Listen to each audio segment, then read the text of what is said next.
Hello friends, welcome to my YouTube channel শিক্ষা সমাচার WB। তো আজকে সকালেই প্রকাশিত হয়ে গেল মাধ্যমিক রেজাল্ট। এতক্ষণ তোমরা যারা মাধ্যমিকের পরীক্ষার্থী ছিলে নিজেদের রেজাল্ট চেক করে নিয়েছো, অনলাইন হোক বা স্কুলে গিয়ে মাধ্যমিকের ফিজিক্যাল রেজাল্ট কালেক্ট করেও নিয়েছো। হ্যাঁ, এখনও হয়তো অনেক স্কুলে দেয়নি ফিজিক্যাল রেজাল্ট, কিন্তু শীঘ্রই তোমাদের স্কুলের সঙ্গে কন্ট্যাক্ট করো, তোমাদের ফিজিক্যাল রেজাল্ট পেয়ে যাবে। তো এবার আমি আজকে এই ভিডিওটা করছি কারণ অনেক ছাত্রছাত্রী আছে যাদের অনুমানের থেকে একটু বেশি নাম্বার পেয়েছে। তো তাদের তো খুব ভালো, তাদেরকে অভিনন্দন জানাই। বা কিছু ছাত্রছাত্রী আছে যারা যেমন আশা করেছিল সেরকমই নাম্বার পেয়েছে, তাদেরকেও আমি অভিনন্দন জানাই। কিন্তু কিছু সংখ্যক ছাত্র আছে যারা যেটা আশা করেছিল তার থেকে অনেকটাই কম নাম্বার পেয়েছে। যেমন কেউ হয়তো 600+ আশা করেছিল, কিন্তু সে পেয়েছে 550 বা তার ওপর। কিন্তু এই অবস্থায় তাদের কী এখন করণীয়? তোমরা যেহেতু মাধ্যমিক পরীক্ষার্থী, তোমাদের এই বিষয়ে খুব একটা ভালো নলেজ না থাকাই দরকার। যদি তখন উচ্চ মাধ্যমিকের পর করতে পারলে তোমাদের এই বিষয়ে নলেজ থাকাটা আজ কথা আছে, কিন্তু এখন তোমাদের এই বিষয়ে কোনো নলেজ নেই। তো তোমাদের এই জ্ঞানটা দেওয়ার জন্যই, নলেজটা দেওয়ার জন্যই আমি আজকে এই ভিডিওটা তৈরি করছি। তো ভিডিওটা ভালো লাগলে চ্যানেলটাকে সাবস্ক্রাইব, ভিডিওটাকে লাইক ও বন্ধুদের সঙ্গে ভিডিওটা শেয়ার করে দিও। তো ভিডিওটা শুরু করা যাক। অনেক সময় কি হয়, মাধ্যমিক খাতা চেক করার সময় টিচারদের কাছে যে ইনস্ট্রাকশন আছে সেটা ফলো করতে করতে টিচাররা অনেক সময় অনেক কিছু ছাত্রছাত্রীকে ভুল নাম্বার বসে ফেলে। হয়তো তুমি পাওয়ার যোগ্য যেখানে 88, সেখানে শিক্ষক মহাশয় তোমাকে দিল 78 বা 80, এরকম 8-9 নম্বর কমে যায়।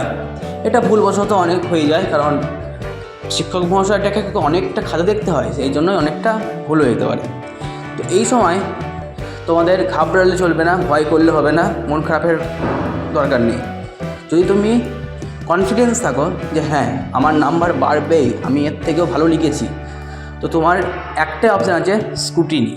হ্যাঁ, স্ক্রুটিনি তোমরা কিছুদিন পরে, মানে 2 থেকে 3 দিন পর অফিসিয়াল স্ক্রুটিনি অপশান চলে আসবে। স্কুলের সঙ্গে তোমরা কন্ট্যাক্ট করে তোমাদের যেই সাবজেক্টে মনে হচ্ছে কম পেয়েছো সেই সাবজেক্টে স্ক্রুটিনি করে দিতে পারো। এবার এখানে বলে রাখি, এখানে তুমি নিজে থেকেও স্ক্রুটিনি করতে পারো, স্কুলের সঙ্গে কন্ট্যাক্ট করেও স্ক্রুটিনি করতে পারো, বা বিভিন্ন সার্ভার ক্যাফে গিয়েও স্ক্রুটিনি করতে পারো। কিন্তু আমার পরামর্শ, যদি আমাকে একটা বড় দাদা হিসাবে তুমি ভাবো, তো তুমি অবশ্যই স্কুলের প্রধান শিক্ষকের কাছে গিয়েই স্ক্রুটিনিটা করে নিও। কারণ মাধ্যমিক তো তোমাদের এখানে অনেক কিছুই অজানা থাকতে পারে। তো স্কুলের প্রধান শিক্ষকের কাছে গেলে তিনি নিখুঁতভাবে কাজটা করে দেবে। তো এইটাই ছিল এই বলার মূল বক্তব্য। এবার আসি, নাম্বার বাড়ে না কমে? খুব কম সংখ্যক ছাত্ররই স্ক্রুটিনিতে নাম্বার কমে। কারণ স্ক্রুটিনিতে হয় কি, তোমার খাতা পুনরায় চেক হবে না। শিক্ষক মহাশয়রা যেখানে তোমার নাম্বারটা যোগ করে বা সাম করে, সেখানে গিয়ে তোমার নাম্বারটা একবার চেক হবে জাস্ট। কারণ মূলত ওই লাস্টে সমস্ত নাম্বার যোগ করার সময় শিক্ষক মহাশয়দের ভুল হয়ে যায়। তো এটাই তোমার স্ক্রুটিনিতে চেক করা হবে। এখানে নাম্বার বাড়ার প্রবণতাটাই অনেকটা বেশি, নাম্বার কমার প্রবণতা খুবই কম। 0.1% ছেলেরই তো নাম্বার কমে যায়। অনেক ছাত্রছাত্রী বলে আমি খাতা রিভিউ করব। তো খাতা তুমি রিভিউ করতে পারবে না, কারণ তুমি যদি মাধ্যমিকে ফেল করো সেক্ষেত্রেই তোমার খাতা রিভিউ হয়, অর্থাৎ পুনরায় চেক হয়। তো যদি তুমি একটা সাবজেক্টে তুমি যদি ফেল করো, তাহলে সেই সাবজেক্টে তুমি খাতা রিভিউ করতে পারবে, বাকি কোনো সাবজেক্টে তুমি আর খাতা রিভিউ করতে পারবে না। এটাই অনেকজন স্কিপ করে দেয়, বলে না, এটাই আমি বলে রাখলাম। তো তুমি যদি পাস করো, তোমার নাম্বার কম আসে, তাহলে তুমি স্ক্রুটিনি করতে পারো, সেখানে তোমার নাম্বারগুলো যোগ হতে পারে, সব বিষয়ে যোগ হবে এবং তুমি এটা সব সাবজেক্টে করতে পারো।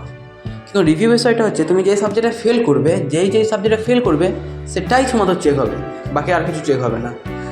আর যেটা বললাম, স্ক্রুটিনি তোমরা সমস্ত সাবজেক্টই করতে পারো। 7টা ধরে তোমার সাবজেক্ট থাকে, তুমি 7টাতেই স্ক্রুটিনি করতে পারো। কিন্তু রিভিউ তুমি যে সাবজেক্টে ফেল করবে বা যেই সাবজেক্টগুলোতে ফেল করবে সেগুলোতেই করতে পারো। তো সেটা সর্বোচ্চ 2টো। এটাই ছিল স্ক্রুটিনি আর রিভিউর মধ্যে পার্থক্য। তো ভিডিওটা যদি তোমার হেল্পফুল মনে থাকে, তাই ভিডিওটা লাইক করে বন্ধুদের কাছে শেয়ার করে চ্যানেলটাকে সাবস্ক্রাইব করে দেবে। Thank you.